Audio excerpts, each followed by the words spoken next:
काजोल एक बंगाली फैमिली की लड़की थी और जिगर एक गुजराती लड़का था। जिगर को काजोल एक दोस्त की शादी में मिली थी और दोनों में प्यार हो गया। दोनों ने अपने अपने परिवार वालों को इस शादी के लिए मना ही लिया और फिर काजोल और जिगर की शादी हो जाती है। काजोल की सास अल्पना को अपनी बहू को लाने का बहुत चाव था, पर काजोल बंगाली थी। यही बात अल्पना को पसंद नहीं आ रही थी। काजोल भी कहीं न कहीं एकदम से बंगाली परिवार से गुजराती परिवार में आ गई थी, तो वो भी इस बात से थोड़ा घबरा रही थी। शादी करके तो तुम आ गई हो, लेकिन हमारी गुजराती रीति रिवाज भी तुम्हें सब सीखने होंगे। और रही बात भोजन की, तो हमारे यहाँ शुद्ध शाकाहारी भोजन ही बनता है। तुम्हें चावल और मच्छी खाना छोड़ना होगा।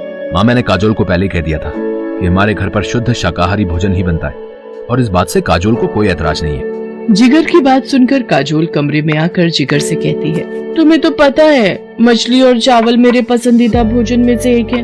अब तुम ही बताओ, मैं ये सब खाए बिना कैसे रहूंगी। आज सुबह भी नाश्ते में मेरा पेट बिल्कुल भी नहीं भरा, वही ढोकला थेपला कैसे खाऊंगी मैं ये सब रोजाना। तुम ही बताओ मिहिर।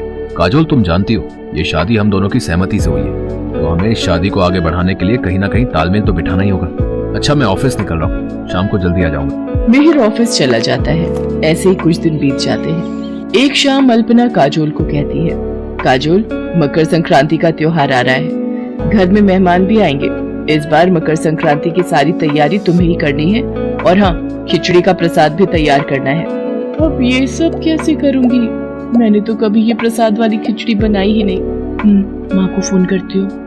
अरे तू चिंता क्यों कर रही है काजोल, मेरी सहेली सेजल भी गुजराती है, उससे पूछकर मैं तुझे सब बता दूंगी। तो एक काम कर, मैं तुझे उसका फोन नंबर दे देती हूँ, तो उससे फोन पर बात कर लेना। ठीक है माँ, मुझे उनका नंबर दे दो, मैं उनसे बात कर लेती हूँ। काजोल जितना हो सकता था वो अपनी मम्मी की